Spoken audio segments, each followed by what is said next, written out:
بالله من الشيطان الرجيم بسم الله الرحمن الرحيم الحمد لله الواحد الأحد الصمد الذي لم يلد ولم يولد ولم يكن له كفوا أحد ثم الصلاة والسلام على الرسول المصدق المصطفى الأمجد المحمود الأحمد حبيب إله العالمين بأبي القاسم مصطفى محمد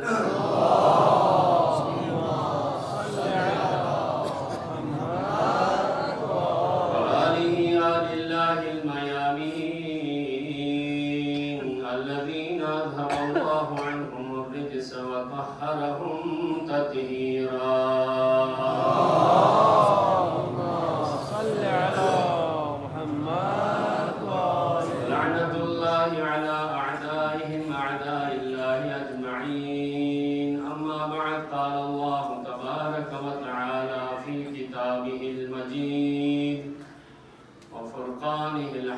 بسم الله الرحمن الرحيم ومن يبتغ غير الإسلام دينا فلن يقبل منه وهو في الآخرة من الخاسرين أمن يجيب المضطر إذا دعاه ويكشف السوء أمن يجيب المضطر إذا دعاه ويكشف السوء أمن يجيب المضطر إذا دعاه ويكشف السوء أمن يجيب المضطر إذا دعاه ويكشف السوء أمن يجيب المضطر إذا دعاه ويكشف السوء ويجعلكم خلفاء الأرض أإله مع الله قليلا ما تذكرون پروردگارا بحق حسین و آل حسین روز جمعہ عصر جمعہ متوسل شو سے دعا میں حاضرین حاجت کو روا کو چکی یا اللہ اس میری بارگاہ قبول کو چکی یا اللہ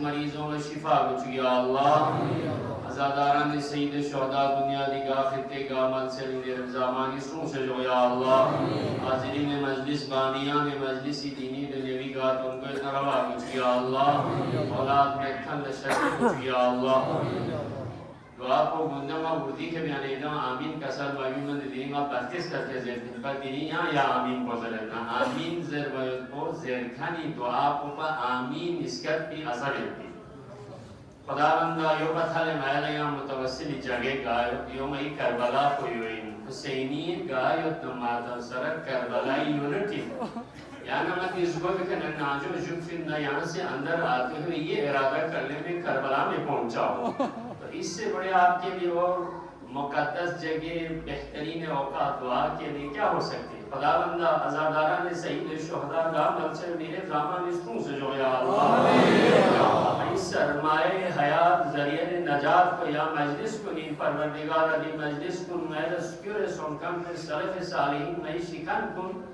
علماء کن سادات کن امین صوفی میراث کو یا مجلس کن اندیوں ثواب چمائی شکن کن لطفن کن درجات کن بلند ہو چکی یا اللہ مجلسی فیض کو تھب سے بھی نصیب ہو چکی یا اللہ یا مسلموں حیاء و حجاب و زمانی ماحول اسی نسلوں سے جو یا اللہ جوان کن جوانان بنی حاشمی سیرت حضور بکھونا توفیق ہو چکی یا اللہ نسل سرما سنکھن کن پروردگار عاقبت بخیر ہو چکی یا اللہ حج زیارت عطبات عالیات شام و کربلا سویس نہیں ارمان تمنا زیارت علم نصیب ہو چکی یا اللہ مولا امام زمانی ظہوری تعجیل ہو چکی یا اللہ عزیز پاکستان استحکام شزدے ہو چکی یا اللہ حکومت اسلامی ایران حکومت اسلامی عراق حزب اللہ لبنان حرمت مکہ و مدینہ شر اشرار شدین اسروں سے جو یا اللہ علماء عالم مراجع نظام رہبر عالی قدر شخصیات مذہبی و دینی پروردگار مومنین کا آفات شدین اسروں سے جو یا اللہ ایدامی عاقبت بخیر کچھ یا اللہ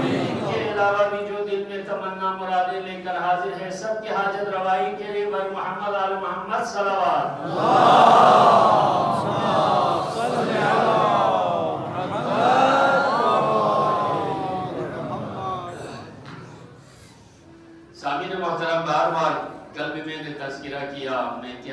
جسارت کر رہا ہوں علماء کرام کی موجودگی میں، خصوصاً محترم المقام قبلہ آغا صاحب زیر منبر ہو اور میں یہاں منبر پہ آ کے لب شاہی کروں، انتہائی جسارت ہے۔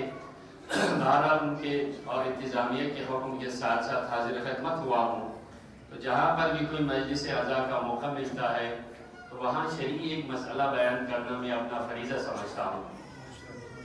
شرعی مسئلہ جو عام طور پر یہ ہے، کسی بھی محرم نامحرم کے لیے اس میں کوئی قید نہیں ہے، یہاں تک کہ میاں بیوی ایک دوسرے کو خون دے سکتے ہیں، یہاں محرم ہونے کی کوئی شرط نہیں ہے۔ محرم نامحرم کو بھی دے سکتا ہے اور محرم محرم کو بھی دے سکتے ہیں، کوئی خون دینے میں کوئی اشکال نہیں ہے، کسی کو بھی دے سکتے ہیں۔ اس لیے لیکن دودھ ہر ایک کو نہیں پلا سکتے، مائیں دودھ ہر ایک کو نہ پلائے، اس لیے خون آب حیات ہے، دودھ آب حیا ہے، ان دونوں میں بڑا فرق ہے۔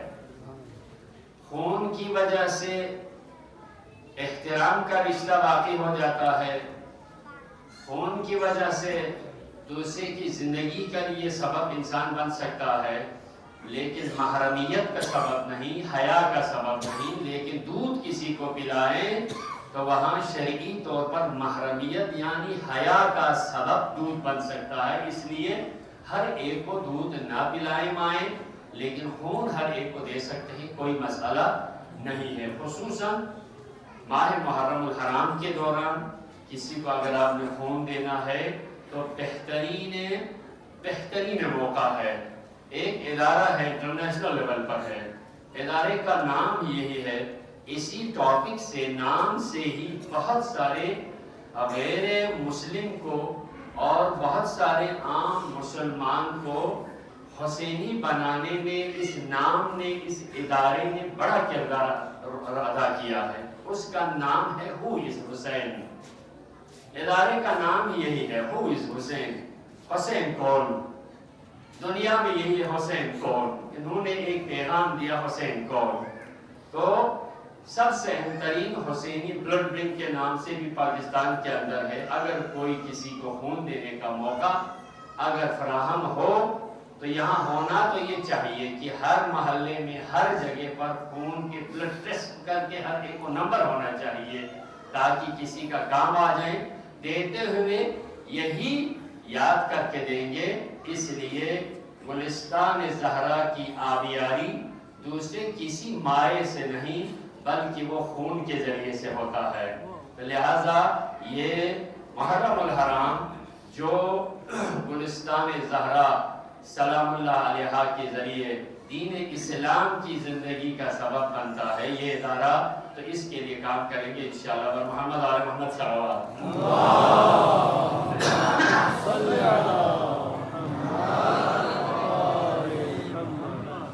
آئی وہ برادران یونٹ امام خمینی کے ذمہ داران کا بھی میں شکریہ ادا کرتا ہوں، انہوں نے مجھے موقع فراہم کیا۔ پروردگار ان تمام برادران کی توفیقات خیر میں اضافہ کرے یا اللہ۔ سامعین محترم، موضوع انہوں نے مجھے جو دیا ہے اس کی طرف میں آہستہ آہستہ آگے بڑھ رہا ہوں، کیونکہ تھوڑا سا ماحول کریٹ ہو، پھر اس کے بعد ہم اپنی بات کو آپ تک پہنچانے کی کوشش کریں گے۔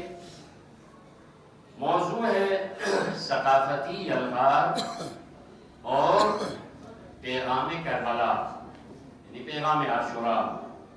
تو کل ہم ذکر کر رہے تھے، تو اس کے لیے قرآن مجید کی ایک آیت کا انتخاب کیا ہے۔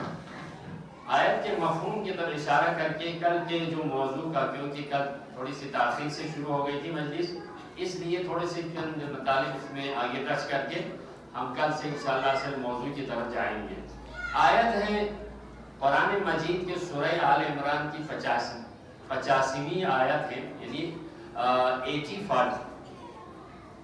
اس میں خداوند عالم کا ارشاد ہے، وَمَن يَبْتَغِ غَيْرَ الْإِسْلَامِ دِينًا، کوئی بھی شخص اسلام کے علاوہ کسی اور نظام کو، کسی اور دستور حیات کو اگر وہ اپنائیں فَلَن يُقْبَلَ مِنْهُ، اس سے قبول نہیں کیا جائے گا۔ وَهُوَ فِي الْآخِرَةِ مِنَ الْخَاسِرِينَ، ایسا کرنے والا قیامت کے دن نقصان اٹھائے گا۔ آیت کا مفہوم آپ کی ذہن میں آئیے، اسلام سے کے سوا یا اسلام سے ہٹ کر کسی اور نظام کو اگر اپنے لیے ذریعہ حیات سمجھے، اپنے لیے دستور حیات سمجھے، اپنی زندگی کے لیے اپنائیں، تو اس میں پروردگار کا اٹل فیصلہ ہے، لن یقبل منہ، یعنی قیامت کی بات ہو رہی ہے، لن یقبل منہ۔ کسی چیز کو منفی بنانے کے لیے عربی زبان میں چند الفاظ استعمال ہوتے ہیں، یہاں علماء تشریح کرتے ہیں۔ لا آتے ہیں، ما آتا ہے، لیسا ہوتا ہے، ایک لن آتا ہے۔ تو یہ اتنا سختی سے منع کر رہا ہوتا ہے، جیسے حضرت موسیٰ جب کوہ طور پہ گئے تو موسیٰ نے لوگوں کی ڈیمانڈ پر، اگرچہ حضرت موسیٰ کا ایمان کامل ہے، دوسرے سب ساری قوموں کے سارے قبیلوں کے جو خدا ہیں، بت ہیں، وہ دکھائی دیتے ہیں، تو وہاں پر حضرت موسیٰ سے یہ خواہش کی، آپ پروردگار اپنا چہرہ ذرا دکھا۔ تو پروردگار کی طرف سے جواب یہی آیا، لن ترانی یا موسیٰ، کبھی ایسا نہیں ہو سکتا۔ اس کو کہتے ہیں جی نفی کے لیے آتا ہے، ما بھی آتا ہے، لا بھی آتا ہے، لیسا بھی آتا ہے، لیکن لن کے ساتھ جو نفی ہو، نفی ابد ہے، نہ کبھی ہوا ہے، نہ ہو رہا ہے، نہ آئندہ ہوگا۔ لن ترانی موسیٰ، کبھی نہ کسی نے مجھے دیکھا ہے، نہ دیکھ سکتا ہے، نہ آئندہ کوئی دیکھے گا۔ تو یہاں پر پروردگار یہ فرماتے ہیں ایسا کوئی ہرگز تصور میں بھی نہ لانا کہ قیامت کے دن اسلام سے ہٹ کر کوئی عمل بجا لائے گا تو اس کا کبھی بھی قبول نہیں کیا جائے گا، نہیں کیا جائے گا۔ وَهُوَ فِي الْآخِرَةِ مِنَ الْخَاسِرِينَ، قیامت کے دن وہ نقصان اٹھانے والوں میں سے ہو جائے گا۔ تو یہاں آیت کا مفہوم یہی ہے کہ ہم اسلامی نظام کا پروردگار کی طرف سے انسانیت میں ایک چیلنج ہے کہ اسلام سے ہٹ کر کوئی ہوگا تو قابل قبول نہیں۔ لیکن اس میں ایک جملہ آخر میں آیا، وفی الآخرۃ من الخاسرین، قیامت کے دن نقصان اٹھائے، دنیا میں شاید نہیں اٹھائے گا اسلام سے ہٹ کر، اس لیے دنیا الگ ہے، قیامت الگ ہے۔ جزا کا تصور، ابدی زندگی کا تصور، دنیا کے عمل کی جزا کا تصور قیامت کے دن کے لیے ہوتے ہیں، دنیا میں نہیں۔ دنیا میں قرآن مجید کی دوسری آیتیں ہیں، من اراد الدنیا نؤتیہ منہا، دنیا میں من اراد الآخرۃ، جو آخرت کو جب آخرت کو دیں گے، لیکن اگر کوئی شخص دنیا آخرت دونوں کو چاہے ہم دونوں دیں گے۔ اسی لیے صفات میں سے ہے یا رحمان الدنیا و رحیم الآخرہ، اے دنیا میں رحم کرنے والا اور قیامت میں رحم کرنے والا، یعنی الگ الگ کیوں؟ دنیا میں ہر ایک کے لیے رحمت، اللہ کی رحمانیت کی صفت عام ہے، خدا تمام پر رحم کرے گا، لیکن رحیمیت کی صفت وہ ہے جو صرف قیامت کے دن مومنین پر رحم کرے گا، ہر ایک پر رحم نہیں ہوگا۔ لہذا آیت میں بہت کچھ ہے، لیکن اس کی طرف جانے سے پہلے اس کو تھوڑا سا لفظ کو میں کھول دوں آپ کو، جو مجھے موضوع برادران نے دیا ہے، اس کی طرف ہم نے جانا ہے۔ ثقافتی الغار، کلچرل وار، ثقافت، اسی کے ساتھ ساتھ چند ایک ہمانہ الفاظ بھی استعمال ہوتے ہیں، جس کو تہذیب، تمدن یہ بھی کہتے ہیں۔ ان کی طرف ہم نے الفاظ کی طرف بعد میں جانا ہے، تھوڑی سے آپ کو آج موضوع سے ٹچ کر کے آپ نے آگے گزارنا ہے۔ ثقافتی الغار ہے کس کی طرف سے؟ کس کی طرف سے یہ الغار ہے؟ اس کو کہتے ہیں فارسی والے تہاجم فرہنگی، فرہنگی طور پر کسی پر حملہ ہونا۔ اب حملہ ہے یا نہیں ہے؟ حملہ ہوا ہے نہیں ہے؟ ہمارے پاس حملہ ہو رہا نہیں ہو رہا؟ اب ہم نے یہ دیکھنا ہے۔ ظاہر سی بات ہے، ہر کوئی دنیا میں یہی چاہتا ہے، جو اپنا نظریہ ہوتا ہے دوسرے پر لاگو کرنے کے ہر ایک کو حق بھی ہے، لیکن اس کے لیے بطور تبلیغ، بطور اپنے آپ کو مثبت انداز میں. اب یہاں پر جو حملہ ہوتا ہے وہ مثبت انداز میں نہیں ہے بلکہ منفی انداز میں، کسی کے جو منشا کے خلاف ہو، کسی کی آزادی کے خلاف ہو یا کسی کے عقیدے کے خلاف ہو. ایسی چیزیں ہمارے یہاں ہے یا نہیں ہے؟ ہمارے اوپر حملہ ہو رہا نہیں ہو رہا؟ اگر ہو رہا ہے تو ہم کیا کچھ کر رہے ہیں؟ کیا ہم اپنے دفاع کر رہے ہیں یا نہیں کر رہے ہیں؟ سب سے اہم یہ ہے، بدبختی بھی اس قوم کی ہی ہوگی کائنات میں. میں آپ کو ایک چھوٹی سی مثال دوں. ایک طالب علم ہے جس کا پیپر ہونے والا ہے اور پیپر ہو کر ڈیٹ شیٹ آ کر ایگزامینیشن ہال میں بٹھایا گیا ہے اور اس کا پیپر ہو بھی رہا ہے لیکن اس کو کوئی پتہ نہ ہو. ہال میں بیٹھا ہے، پیپر شروع ہے، لیکن اس بچے کو یہ نہیں پتہ میرا پیپر بھی ہو رہا ہے نہیں ہو رہا. اب آپ یہ دیکھیں، کیا اس کے لیے امتحان کا رزلٹ اچھا ہوگا؟ اس کے لیے پیپر اچھے ہوں گے؟ اب آپ اس کو خود پتہ نہیں ہے کہ میرا امتحان ایگزام ہو بھی رہا نہیں ہو رہا. یا اگر خدا نخواستہ کسی جگہ حملہ ہو رہا ہو، پوری دنیا میں آپ دیکھیں جنگ کی صورتحال، کسی پر حملہ ہو رہا ہے لیکن جس پر حملہ ہو رہا ہے اس کو یہ نہیں پتہ کہ میرے اوپر حملہ بھی ہو رہا نہیں ہو رہا، تو اس کا انجام کیا ہوگا؟ اب ابھی دیکھ اس کا انجام کیا ہوگا؟ جس کو اپنے دفاع کا اس وقت ہوش آئے گا کہ اس کے اوپر کسی کا حملہ ہو رہا ہے، وہ ہوش حواس میں ہو، وہ اپنے آپ کو دیکھ رہا ہو، اپنے آپ میں ہو، اس کو کوئی پتہ نہ ہو. اب آپ دیکھیں اس کے اوپر حملہ کرنے میں کوئی محمد مقابل جو حملہ ہے اس کے جیتنے میں، اس کو کامیاب ہونے میں کوئی دیر ہی نہیں لگی. اب آپ یہ دیکھیں ہمارے اوپر حملہ ہو رہا نہیں ہو رہا، ہمارے اوپر حملہ ہوا ہے نہیں ہوا. میں آج آپ کو کل جو تھوڑا سا دن اس کی طرف لے کے جا رہا ہوں. عزیزان ذرا یہ دیکھیں، الحمدللہ جو ہمارے لیے ہے وہ کسی کے لیے نہیں. الحمدللہ پھر یہ بھی، یہ جو مجالس کے لیے آج سوشل میڈیا، دنیا کی جتنی بھی چیزیں ہیں وہ ہمارے خلاف بنائی گئی تھی، آج ہمارے حق میں ہے، آج ہمارے حق میں ہے. جتنے اسلام کے خلاف پروپیگنڈا کے لیے جو چیزیں بنائی گئی تھی، جو ماحول کریٹ کیے گئے تھے، آج وہ سارے ہمارے حق میں جا رہے ہیں اگر ہم اس کو مثبت انداز میں استعمال کریں. میں آپ کو بتاؤں، یہ لاؤڈ اسپیکر میں ایک چھوٹی سی مثال ہے. یہی مائک ہے جو لاؤڈ اسپیکر بنانے والے نے کس لیے بنایا؟ کیا مجلس کے لیے؟ کیا اذان کے لیے؟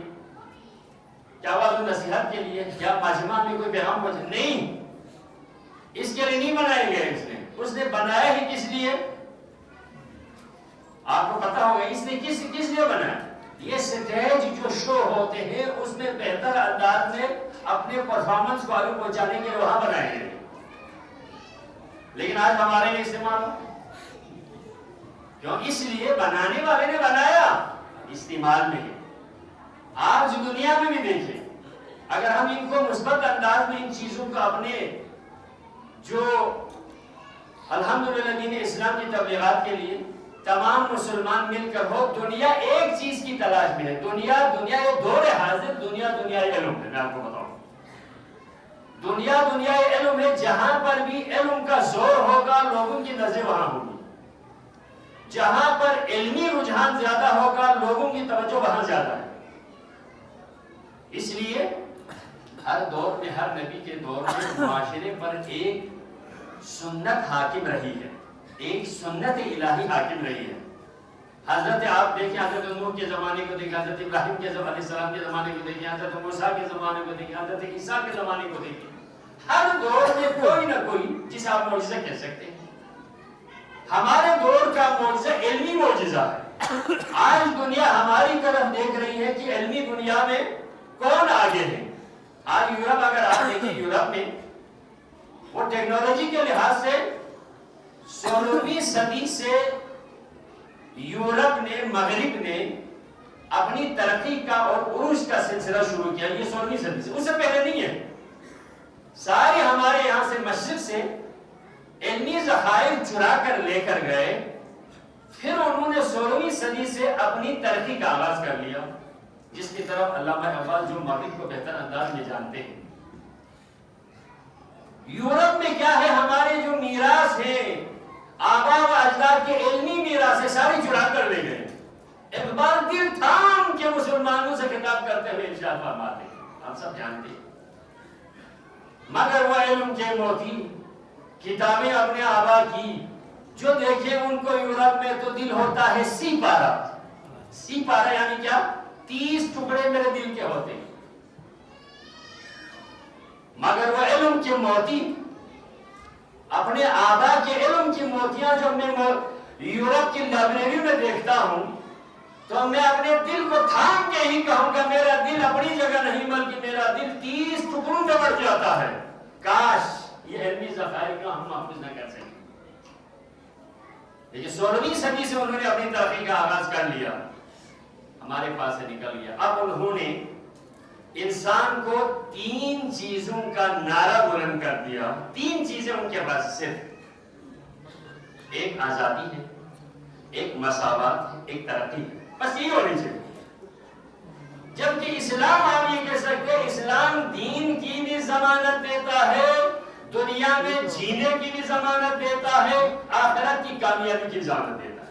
یہ کہیں پر نہیں، یہ اسلام کے اندر ہے. اسلام نے چیلنج کیا ہے، قرآن نے چیلنج کیا ہے. ان کیا ہے ایسا نہیں.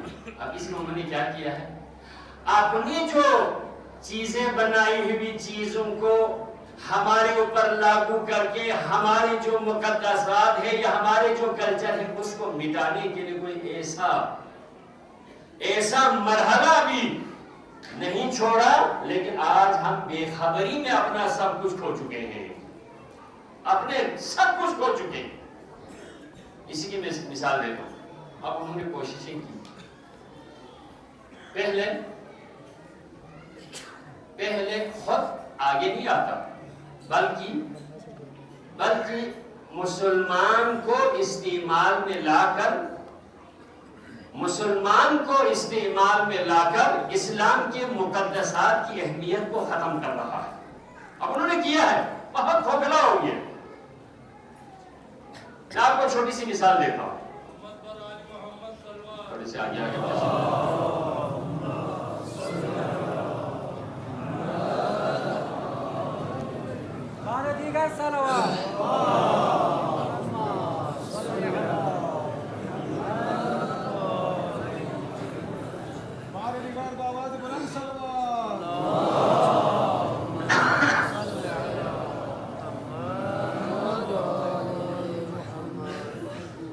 سلامتی امام زمانہ بآواز بلند صلوات.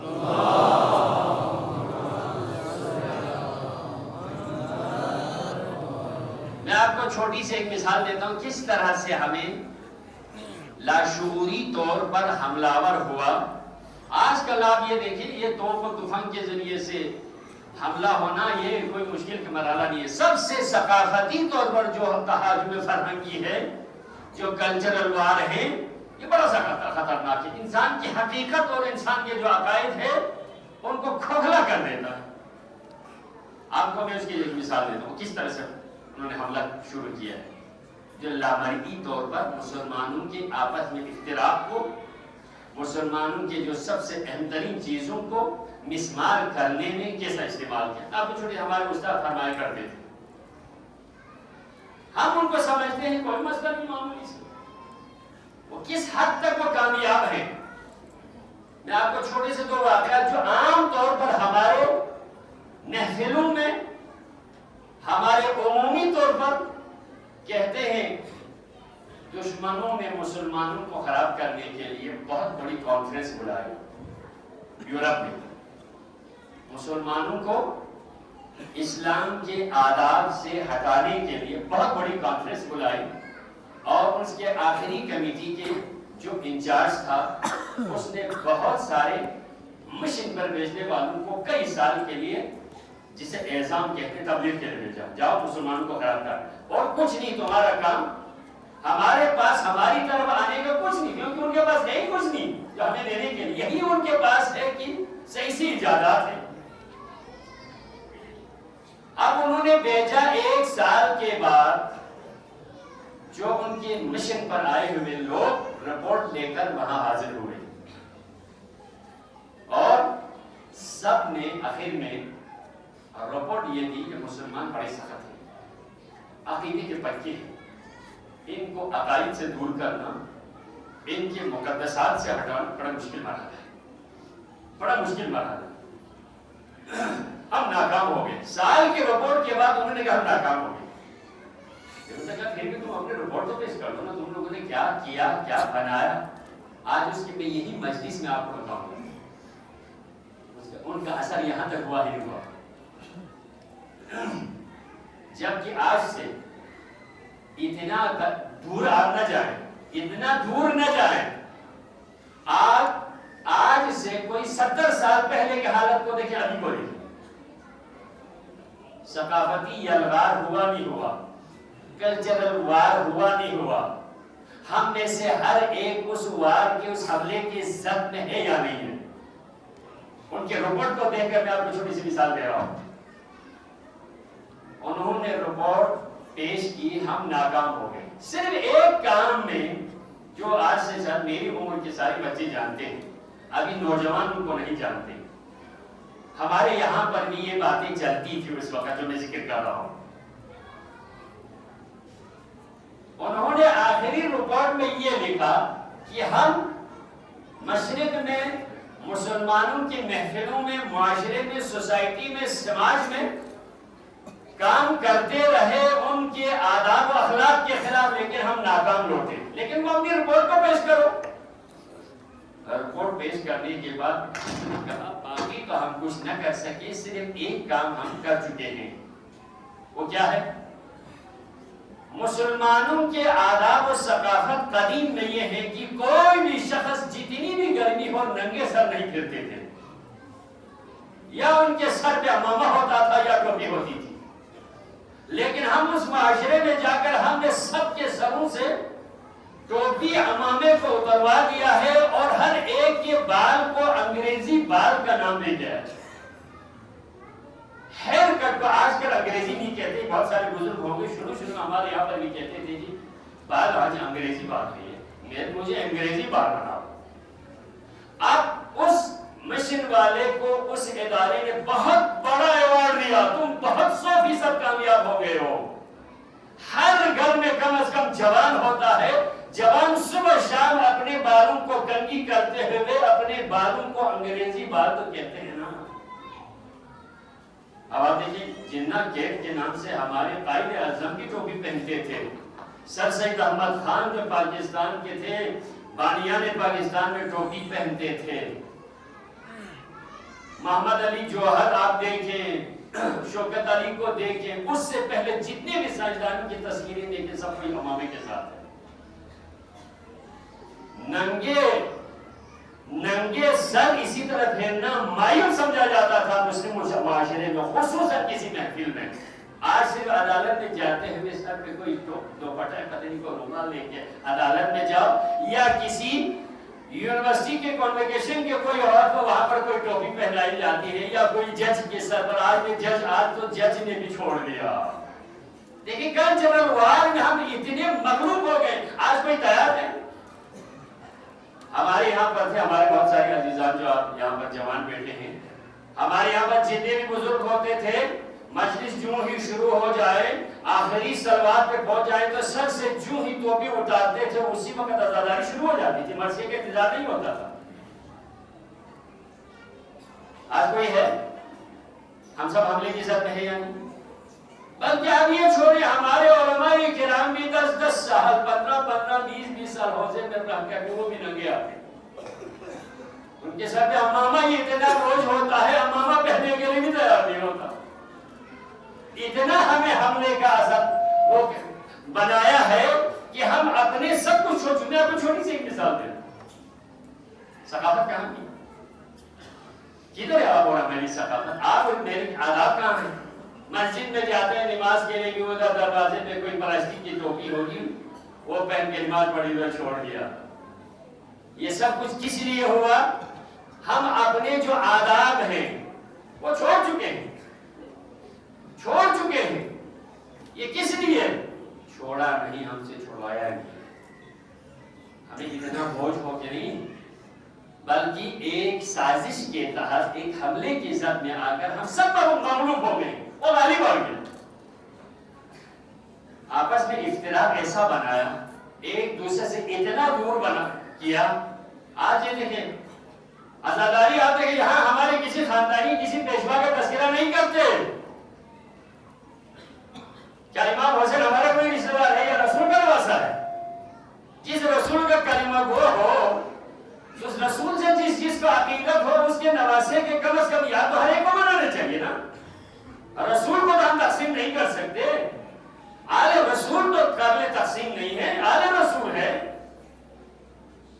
قرآن ہمارا جو آئینی نصاب ہے، اب یہ کہتے ہیں ہم نے سے کوئی کو قرآن حفظ کرنے کی تیاری نہیں ہے، ہم نے پکڑ لیا، ظاہری طور پر آل کو پکڑ لیا، دوسرے مسلمانوں قرآن کو پکڑ لیا، ایک دوسرے سے اتنے ضد ہے، قرآن کو یاد نہ کرنا، اتنے اشعار سنائے جاتے ہیں، حافظ جی آپ قرآن تو سناتے ہو لیکن آیت نہیں پڑھتے، وہ حافظ تو ہے نا، اس کے سینے میں قرآن تو اترا ہوا ہے، تمہیں تو صحیح طریقے پر بسم اللہ پڑھنا نہیں آتا،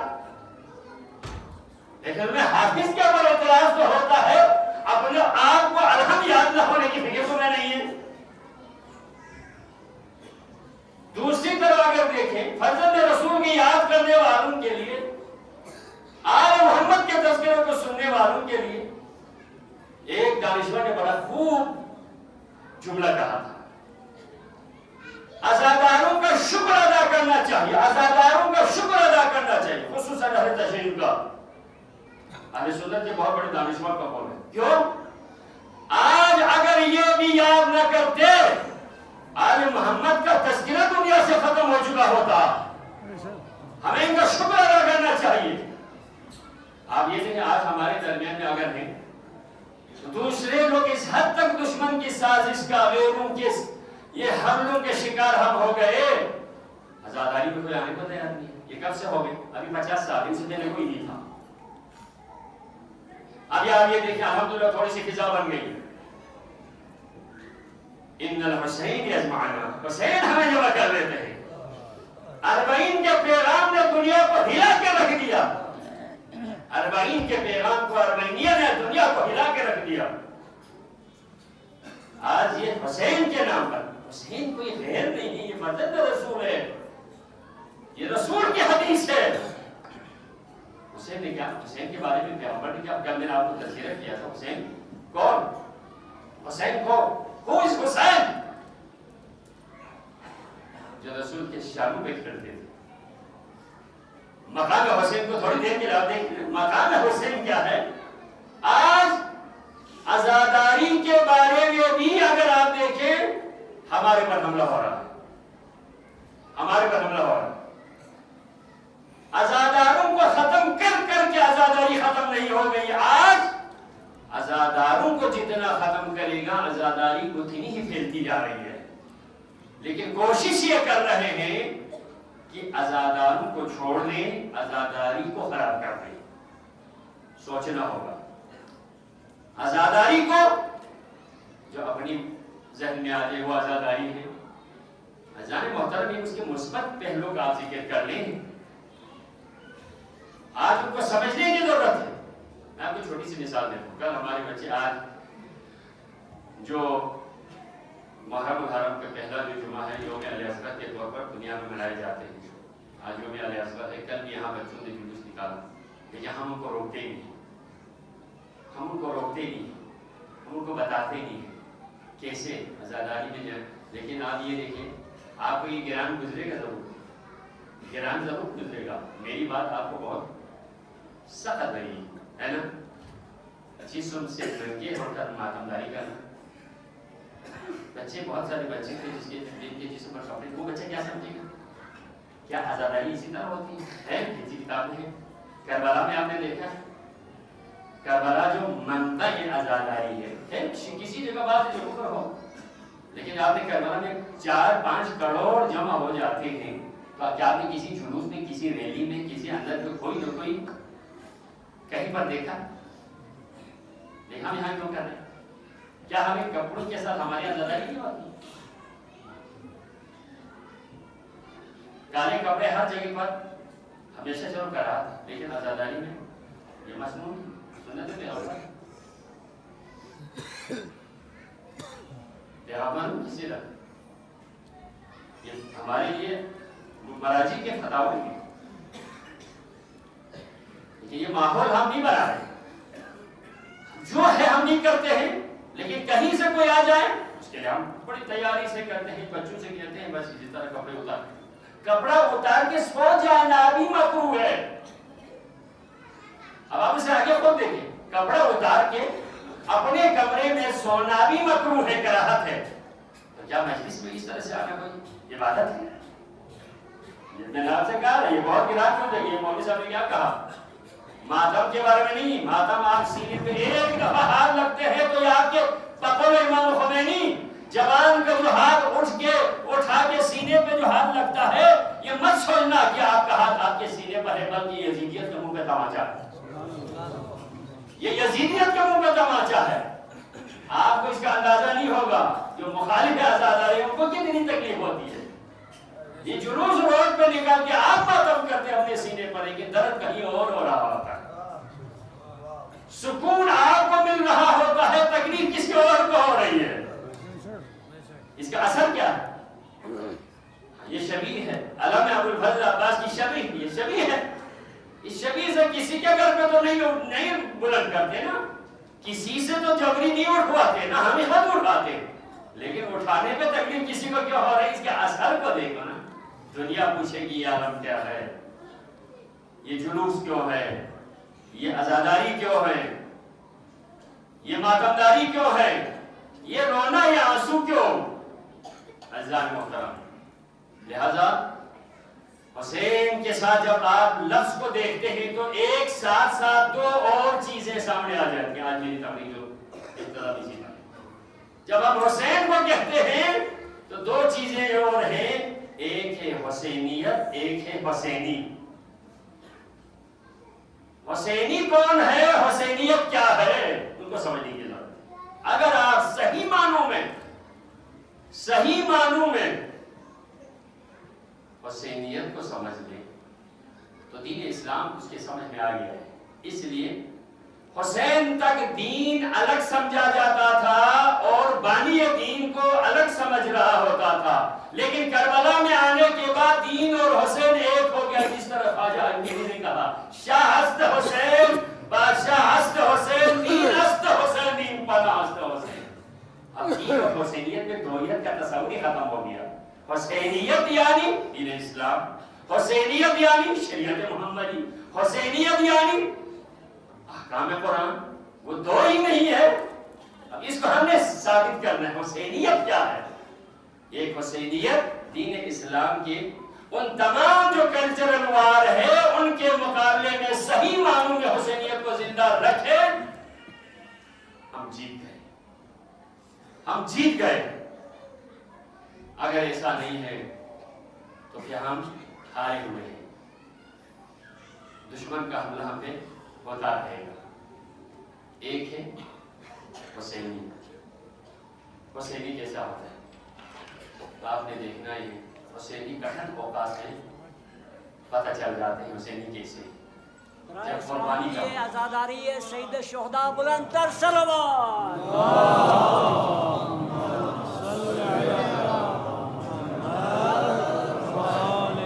تھوڑے سے یہ سائڈ میں جگہ ہے جہاں تھوڑے سے لمبا فرمائے کر آگے آگے دیکھیں۔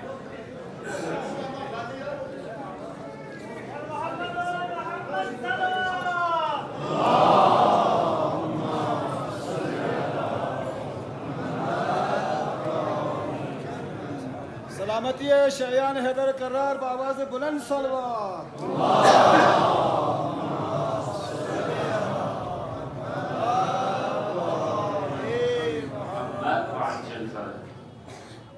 سامعین محترم، حسینیت اور حسینی کے بارے میں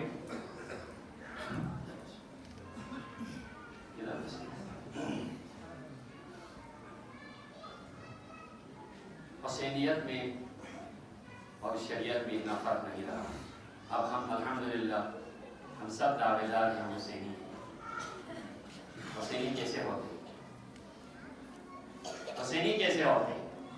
حسین نے تو وہ کارنامہ انجام دے دیا۔ اب حسین سے پہلے دین اور بانی دین میں تھوڑا سا فرق رہتا تھا۔ اب حسین نے ان دونوں کے ایک ہی چیز میں جمع کر دیا، جہاں حسین وہاں دین، جہاں دین وہاں حسین۔ اب اس میں کوئی فاصلہ نہیں رہا۔ اب جس حسینیت کو ماننے والا اسی کو حسینی کہتے ہیں۔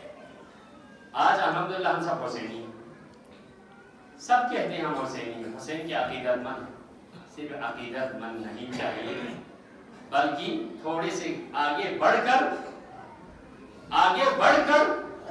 پیغام حسینی کو اپنے لیے منشور حیات بنانے کی ضرورت ہے۔ ہمارے کسی استاد سے پوچھا جی کربلا کا موٹو کیا تھا، موضوع کیا تھا؟ تو نے ایک جملہ امام حسین کا سنا ہے، بس یہی ایک جملہ سنو، پورا کربلا تیرے سمجھ میں آ جائے گا، پورا عاشورہ تیرے ذہن میں آ جائے گا، پوری حسینیت تو سمجھ چکا ہوگا۔ وہ کیا ہے؟ ایہاب من الذلہ، حسین نے ہی کہا ایہاب من الذلہ، ذلت ہم سے بہت دور ہے، اس لیے ذلت کے مقابلے میں عزت ہے۔ جو حسینی ہوتا ہے وہ عزت سے جیتا ہے۔ ہم تو عام طور پہ کہتے ہیں جینے کا طریقہ علی سے سیکھو، مرنے کا طریقہ حسین سے۔ صرف یہ نہیں، بلکہ میں آپ سے یہ کہوں گا حسین سے مرنے کا طریقہ نہیں، مر کے جینے کا طریقہ حسین سے سیکھو۔ مر کے جینے کا طریقہ۔ دنیا حسین سے پہلے یہ سمجھتی تھی کہ دنیا میں جی کے انسان نے پھر مرنا ہے، لیکن حسین نے معیار حیات جیت کو بھی بدل دیا، معیار موت و حیات کو بھی بدل کے حسین نے یہ فرمایا جو مر کے جیتا ہے وہ حسینی ہوتا ہے، جی کے جو مرتا ہے وہ تو دنیا میں سب مرتا ہے۔ ظہور تاج امام زمانہ، آواز بلند صلوات۔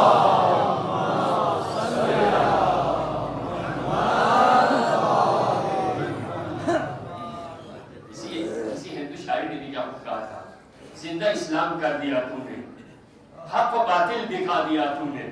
ایک ہندو شاعر یہ کہتا ہے، زندہ اسلام کر دیا تم نے، حق و باطل دکھا دیا تم نے، جی کے مرنا تو سب کو آتا تھا، مر کے جینا سکھا دیا تم نے حسین۔ یہ ہے حسین۔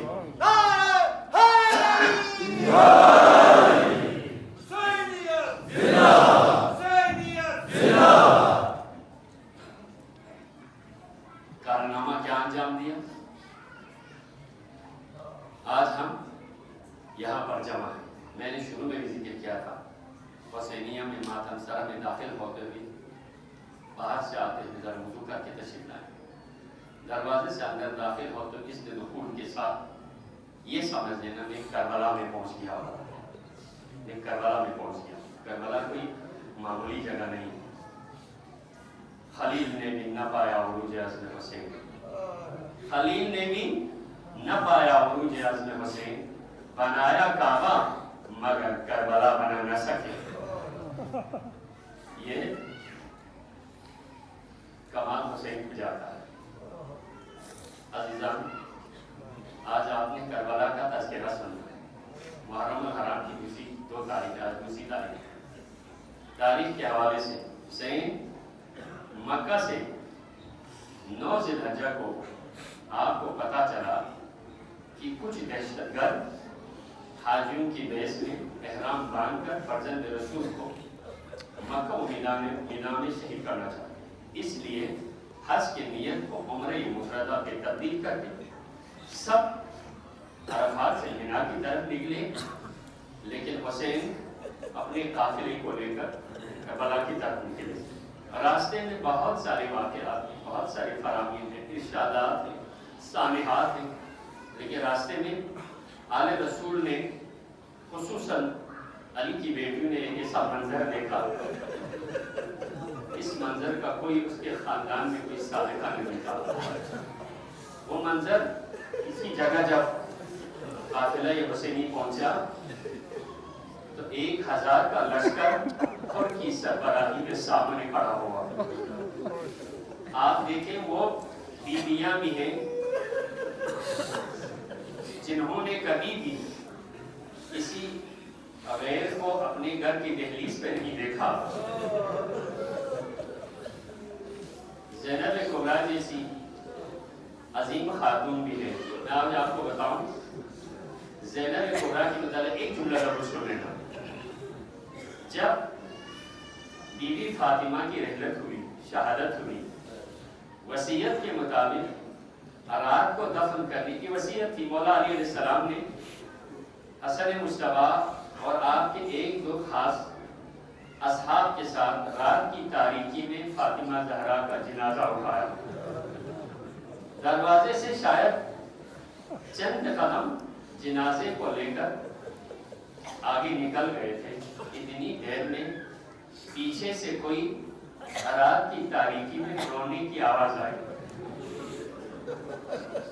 علی نے حسن مصطفیٰ سے پوچھا، بیٹا یہ آواز کس کی ہے اور کیسی؟ ذرا دیکھ لینا، تاریکی ہے رات کی. حسن مصطفیٰ تھوڑی سی پیچھے پلٹے، دیکھا، جواب یہ ملا، بابا بہن زینب دروازے پہ رو رہی.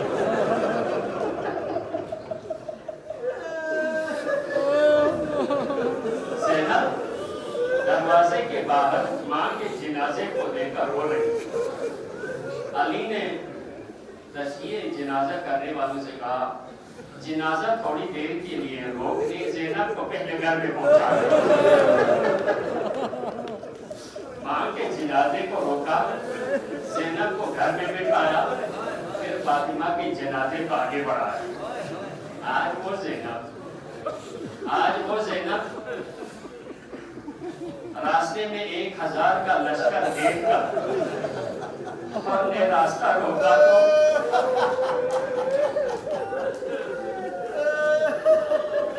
مولا حسین کے پاس آ کے، میں سارا واقعہ نہیں سناؤں،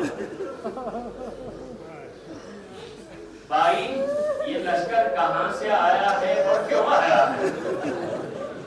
حسین نے کہا، بہن یہ ابن زیاد کی طرف سے پہلا لشکر ہے اور کا 1000 کا لشکر ہمیں راستہ روکنے کے لیے آیا ہے.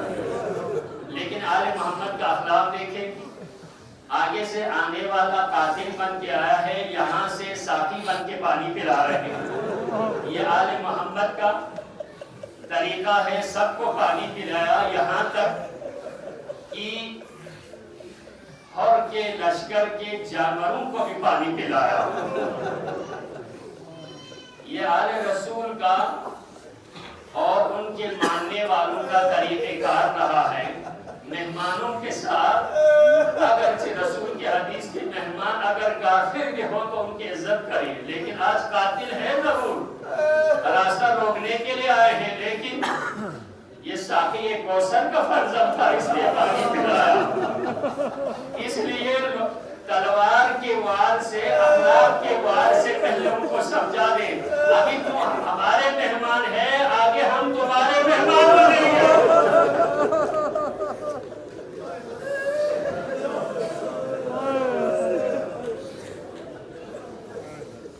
قافلہ چلتا رہا، قافلہ چلتا رہا. ایک میدان میں قافلہ پہنچا، جس سواری پر حسین سوار تھے اس نے آگے ہلنا چھوڑ دیا، سواری تبدیل کر دی، دوسرا لایا، تیسرا بلکہ ساتویں تک کو لایا، لیکن کسی جانور نے وہاں سے قدم نہیں اٹھایا. تو حسین نے سامعین سے پوچھا، اے میرے ساتھیوں یہ تو بتا اس جگہ کا نام کیا ہے؟ بہت سارے جاننے والے تھے حسین کو آگے بڑھانے کے لیے. کسی نے کہا مولا اس جگہ کا نام غازریہ ہے، کسی نے کہا مولا اس کا نام نینوا ہے. حسین نے پھر پوچھا کوئی اور نام ہے؟ تو کسی نے کہا اسے شبت الفرات کہتے ہیں. پھر پوچھا اس کا کوئی اور نام بھی ہے؟ تو کسی نے کہا مولا اسے کربلا کہتے ہیں. جو بھی کربلا کا نام سنا، حسین نے امامت کے ہاتھوں کو بلند کر دیا اور کہا اللہم انی اعوذ بک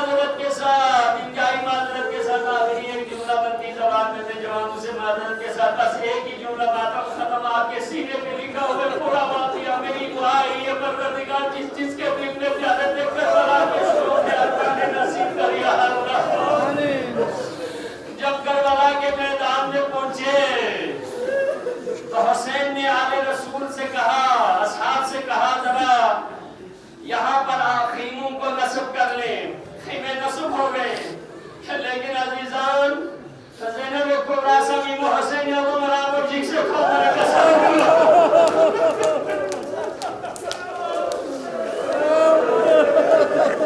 امامی اسماعیل